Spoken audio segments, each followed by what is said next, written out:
¿Cuál fue tu encuentro más aterrador? Cuando trabajaba en Jimmy John's, hacía entregas en bicicleta. Un día acababa de regresar de una entrega y una mujer entró al local justo detrás de mí. Preguntó por uno de mis compañeros usando su nombre y apellido. Él estaba trabajando, pero había salido a hacer una entrega, así que se lo explicamos. Como normalmente no tardábamos mucho, le dijimos que probablemente regresaría en unos 5 minutos. Ella respondió que no había problema y dijo, díganle que su mamá pasó a verlo, y luego se fue. Mi compañero regresó unos 5 minutos después y le contamos que su madre había pasado por el local. Él nos miró y respondió, mi mamá murió cuando yo tenía 3 años. Todos nos quedamos bastante inquietos. Ni siquiera estábamos en su ciudad natal, que quedaba a unas 5 horas de distancia. Han pasado casi 9 años desde entonces y nunca volvimos a ver ni a saber nada de aquella mujer. Cuando era pequeño, vivía solo con mi mamá en un apartamento. Una noche, mientras llovía intensamente, ella se despertó de madrugada por un fuerte ruido. Se acercó a la puerta principal y miró por la mirilla para ver qué había pasado. Del otro lado había una persona inmóvil, mirando directamente hacia nuestra puerta, con una capucha cubriéndole la cabeza. Y repetía una y otra vez, solo vuelve a dormir, solo vuelve a dormir, solo vuelve a dormir. Lo más aterrador era caminar sola siendo una niña. Recuerdo que, cuando tenía 12 años, 2 hombres adultos en un auto se acercaron y me preguntaron si quería que me llevaran. Les dije que vivía justo al otro lado de la calle, aunque era mentira. Siguieron siguiéndome, así que entré al camino de una casa al azar y me escondí a un lado, intentando no moverme porque había sensores de movimiento. No sé por qué no llamé a la puerta para pedir ayuda. Supongo que tenía miedo de que nadie respondiera. Los hombres se quedaron al final de la calle durante unos 15 minutos, esperando a que volviera a salir. Cuando estaba en la secundaria, tenía unos 15 años y mi escuela enviaba a algunos estudiantes a una universidad comunitaria para obtener créditos. Pasábamos la mitad del día en la secundaria y la otra mitad allí. Un día estaba esperando sola a que llegara el autobús cuando un hombre se acercó demasiado a mí. Empezó a hacerme preguntas personales, a pedirme que le mostrara cosas y a insistir en que lo siguiera. Por suerte, uno de mis amigos llegó, se dio cuenta inmediatamente de lo que ocurría y literalmente se colocó entre nosotros. Inventó que teníamos que ir a clase y comenzó a acompañarme hacia el otro lado del campus, pero el hombre siguió siguiéndonos e intentaba acercarse tanto que prácticamente podía sentirlo respirándome en el cuello. Incluso trató de convencerme de que entrara con él a un baño. Mi amigo continuó protegiéndome hasta que llegamos a una zona con más estudiantes y el hombre finalmente se marchó. Me asustó muchísimo pensar qué habría ocurrido si mi amigo no hubiera aparecido. En otra ocasión, en esa misma universidad, me quedé dormida accidentalmente en uno de los sofás del campus mientras una amiga estaba cerca. Ella fue al baño por unos minutos y, mientras estaba sola, otro hombre se acercó, empezó a sacudirme y a gritarme para que despertara. Cuando abrí los ojos, se quedó allí haciéndome preguntas muy inapropiadas y personales mientras yo todavía intentaba entender qué estaba pasando. Por suerte, mi amiga regresó, vio la situación e inventó una excusa para que nos fuéramos. Definitivamente fueron 2 experiencias bastante inquietantes. Hace algunos años fui a un 7-Eleven con mi novio de aquel entonces. Él entró a un local de falafel que estaba al lado mientras yo compraba algunos snacks. Justo cuando salía del 7-Eleven, un hombre extraño se acercó y me preguntó qué iba a hacer esa noche. Le respondí, pasar el rato con mi novio. Entonces me dijo, ¿no quieres venir mejor conmigo a una fiesta de Halloween? Me tomó completamente desprevenida y me puse nerviosa, así que me reí incómodamente, le dije no, gracias y rápidamente fui al local donde estaba mi novio. Le conté lo sucedido y me mantuve cerca de él cuando salimos. Mientras caminábamos de regreso a su casa, vi al mismo desconocido alejándose en una camioneta blanca. Unas semanas después volví a verlo en un autobús y fingí no reconocerlo. Por suerte, parecía no haberse dado cuenta de que yo estaba allí.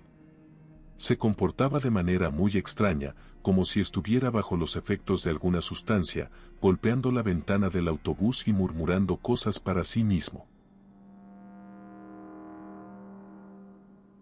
Esto ocurrió hace unos 5 o 7 años.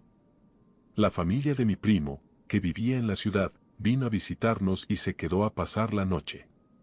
Mi familia y yo vivíamos en el campo, en una zona rodeada de vegetación que años atrás había formado parte de una enorme plantación de azúcar de unos 20 kilómetros de extensión.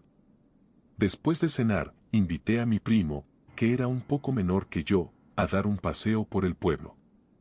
Eran alrededor de las 8 de la noche. Al terminar, miré hacia el cielo y vi unas nubes muy densas y bajas que ocultaban las estrellas. Fue entonces cuando noté algo extraño. Por debajo de las nubes flotaba una especie de objeto completamente negro. No era un hueco entre las nubes ni una parte del cielo nocturno, definitivamente había algo allí. Parecía tener aproximadamente el tamaño de un avión de combate, pero permanecía completamente inmóvil y no producía absolutamente ningún sonido. Lo más extraño era que resultaba increíblemente difícil distinguir su forma. Cuando lo miraba directamente, parecía cambiar sutilmente, como si mi cerebro fuera incapaz de comprender exactamente qué estaba viendo. Sin embargo, cuando lo observaba con la visión periférica, parecía totalmente inmóvil, casi como una imagen fija. Era como si aquello no quisiera que nuestros ojos pudieran enfocarlo correctamente. Llamé a mi primo para que lo viera y él tampoco pudo entender qué era. Normalmente, cuando ves un avión o un pájaro en el cielo, incluso durante un instante, tu cerebro reconoce inmediatamente lo que estás viendo. Pero podíamos mirar aquella cosa durante todo el tiempo que quisiéramos y seguíamos sin poder comprenderla. Simplemente era negra. Suelo salir a caminar mucho por las noches y mi zona es algo peligrosa, así que tengo bastantes historias. Esto ocurrió una noche de nieve, hace unos 2 años. Eran alrededor de las 3 de la madrugada y caminaba por un sendero estrecho en una zona bastante rural. Estaba completamente oscuro y prácticamente no podía ver nada, pero seguía avanzando. Llegué a una parte donde una pequeña luz a lo lejos iluminaba ligeramente el camino y entonces vi algo bloqueándolo. Al principio parecía un objeto alto, quizá una señal, así que continué acercándome. Pero cuanto más avanzaba, más clara se volvía su forma, hasta que comprendí que no era ningún objeto. Era la silueta de una persona parada en medio del sendero, completamente inmóvil, a las 3 de la madrugada. Me quedé paralizado durante unos segundos, intentando entender lo que estaba viendo y decidir qué hacer. La figura tampoco se movió. No lo pensé 2 veces, di media vuelta y regresé inmediatamente por donde había venido.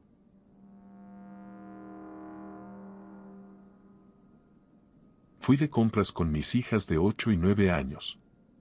Habían comprado un batido y se quedaron esperando afuera de una tienda de ropa mientras yo entraba. Un hombre sentado frente a ellas comenzó inmediatamente a mirar fijamente a una de mis hijas con una sonrisa que me hizo sentir muy incómoda. Al principio intenté convencerme de que estaba siendo paranoica, pero después de entrar y salir varias veces de la tienda decidí llevar a las niñas conmigo. Mientras entrábamos, intenté hacer contacto visual con el hombre, pero él no apartaba la mirada de mi hija. Cuando salimos, ya no estaba, pero seguía teniendo una mala sensación, así que decidí entrar a una librería cerca de la parada del autobús. Mis hijas fueron a la sección infantil y, en lugar de separarme de ellas como hacía normalmente, las acompañé. Después de unos minutos volví a sentirme muy incómoda y les dije que era hora de irnos. Cuando me di la vuelta, allí estaba el mismo hombre, parado entre 2 pasillos con un libro infantil en las manos, mirando fijamente a mi hija. Agarré a las niñas y tomamos un taxi directamente a casa. Nunca supe si realmente nos había seguido o si fue una extraña coincidencia, pero desde entonces entendí que nunca debía perder de vista a mis hijas. Por suerte, ellas no se dieron cuenta de nada. Creo que tuve una visión de la muerte de mi primo. Una noche de jueves conducía de regreso a casa cuando una extraña escena comenzó a repetirse en mi cabeza, una moto o algún vehículo similar saltaba a la mediana. Chocaba contra mi auto y me dejaba atrapado en el asiento. Empezaba a sentir muchísimo frío y llamaba a mi papá, algo extraño porque en una emergencia normalmente habría llamado a mi mamá. Finalmente, en aquella visión cerraba los ojos por el frío y todo comenzaba de nuevo. La escena se repitió constantemente en mi mente hasta el sábado por la tarde, cuando de repente desapareció. Esa misma noche mi mamá me llamó, mi primo, el único que tenía mi edad, había fallecido en una avalancha. Lo encontraron bajo unos 3 metros de nieve, con su moto de nieve atrapándolo contra un árbol. Había muerto por el frío y, cuando sus amigos pidieron ayuda, la primera persona a la que llamaron fue a su padre, porque era mucho más cercano a él que a su madre. Tiempo después ocurrió algo todavía más extraño. Mi primo era un apasionado de los autos y me había enseñado a derrapar sobre nieve y hielo. Yo solía sentarme en el asiento trasero derecho mientras él conducía. Después de su muerte, una noche de invierno conducía recordando aquellas veces y sentí como si él estuviera conmigo. Cuando llegué a casa, noté que todo mi auto seguía cubierto de escarcha pese a haber conducido durante 30 minutos, excepto por una zona justo encima del asiento trasero derecho. Era un espacio aproximadamente del tamaño de una cabeza, completamente descongelado y extrañamente cálido al tacto. Ha pasado más de un año y experiencias como esta todavía me hacen preguntarme si realmente existen los espíritus. A principios de los 2000 vivía en Baton Rouge, cuando Derrick Todd Lee estaba activo en la ciudad. En aquella época salía con una chica que coincidía bastante con el perfil físico de sus víctimas. Una noche, mientras cuidaba la enorme casa de sus tíos cerca de los lagos de la Universidad Estatal de Luisiana, me llamó llorando mientras conducía de regreso. Me dijo, alguien me está siguiendo, una camioneta blanca. En ese momento se creía que el sospechoso conducía precisamente un vehículo así. Ella empezó a dar vueltas para comprobarlo, pero la camioneta continuaba detrás. Agarré a mi compañero de piso y salimos inmediatamente. Un trayecto que normalmente tomaba 20 minutos lo hicimos en unos 8. Cuando estábamos cerca, le dije que fuera directamente a la casa. Ella llegó, corrió adentro y, aproximadamente un minuto después, nosotros aparecimos justo cuando una camioneta blanca se estacionaba 2 casas más abajo, al otro lado de la calle. Mi novia confirmó que era el mismo vehículo que la había estado siguiendo. Le pedí a mi compañero que me acompañara, me acerqué a la camioneta, golpeé ligeramente el capó e intenté parecer lo más intimidante posible. Miré fijamente al conductor y le dije, tienes que irte de aquí. No sé qué quieres, pero tienes que irte. El hombre me miró nervioso y se marchó. En aquel momento pensé que probablemente había sido un malentendido y que solo era otro estudiante. No volví a verlo en persona, pero casi un año después reconocí su rostro cuando la policía arrestó a Derrick Todd Lee, el asesino serial de Baton Rouge. Era el mismo hombre al que había mirado directamente a los ojos aquella noche. Solo entonces comprendí lo que posiblemente había evitado y que había enfrentado sin saberlo a alguien capaz de cometer múltiples asesinatos.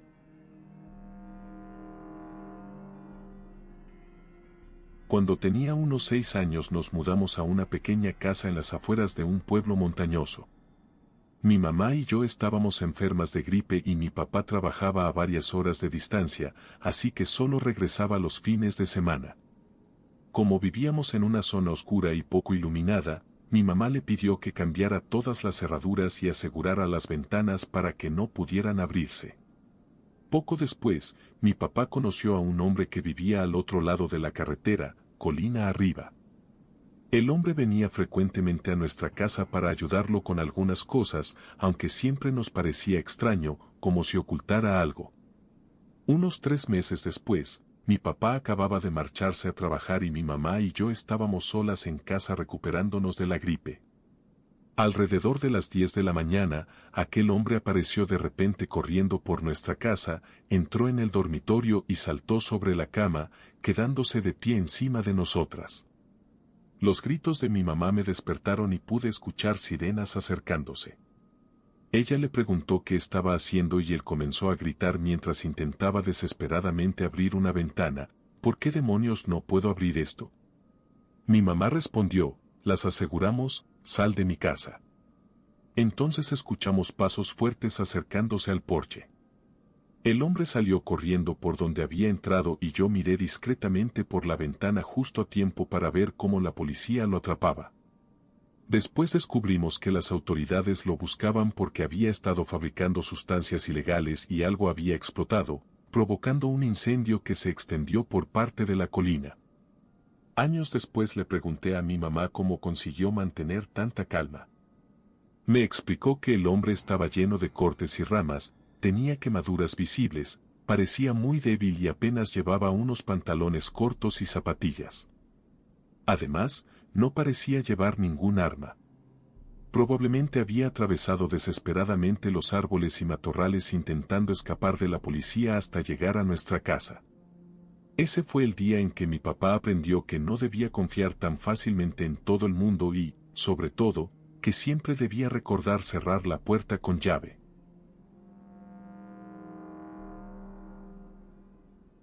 Hace unos 6 años estaba con mi amigo Tom en la cabaña de mis padres. Decidimos ir a un casino ubicado en una reserva ojigua, a unos 40 minutos de distancia. Todo el trayecto era por una carretera rodeada de bosque y sin iluminación, así que de noche quedaba completamente oscura. Pasamos unas horas en el casino jugando al póker y otros juegos, cenamos con lo que habíamos ganado y finalmente salimos alrededor de la 1 de la madrugada. Llevábamos unos 20 minutos conduciendo sin cruzarnos con ningún otro vehículo cuando vi 2 puntos verdes junto a la carretera. Me di cuenta de que era un ciervo, frené y esperamos mientras varios cruzaban frente a nosotros. Después continuamos, pero íbamos lentamente porque comenzábamos a subir una colina. En cuanto llegamos a la cima, Tom gritó, «Dios mío». Justo delante de nosotros, a unos 9 metros, había una joven caminando por el centro de nuestro carril directamente hacia el auto. Frené de golpe y conseguí detenerme a unos 3 metros de ella. Lo inquietante no fue que casi la atropelláramos, sino su aspecto. Tenía el cabello completamente negro, llevaba un camisón blanco, estaba descalza y seguía caminando hacia nosotros con el rostro totalmente inexpresivo. Parecía una escena sacada de una película de terror. Tom y yo esperamos pensando que quizás se acercaría a la ventana para pedir ayuda. Llegó hasta la parte delantera del auto, rodeó el lado del conductor y, sin detenerse, levantó una mano y la deslizó lentamente por el costado del vehículo mientras continuaba caminando. Para entonces los dos estábamos aterrados. Tom quería que nos marcháramos inmediatamente, pero yo no me sentía bien abandonándola sin comprobar si necesitaba ayuda. Miré por el retrovisor y vi que seguía caminando, así que encendí las luces intermitentes y bajé del auto. Dejé la puerta abierta para tener algo de iluminación y caminé hasta la parte trasera. Apenas podía distinguir su silueta cada vez que las luces parpadeaban. Le grité, ¿estás bien? Finalmente dejó de caminar, pero permaneció de espaldas y no respondió. Escuché que Tom también bajaba del auto para acompañarme. Entonces, de repente, la mujer comenzó a gritar. Tom y yo corrimos de regreso al vehículo y aceleré para salir de allí lo más rápido posible. Durante el resto del camino Tom no dejó de reclamarme por haber bajado del auto. Nunca volvimos a ver ni escuchar nada parecido en aquella carretera y, sinceramente, me alegro. Sigue siendo el momento más inquietante que he vivido.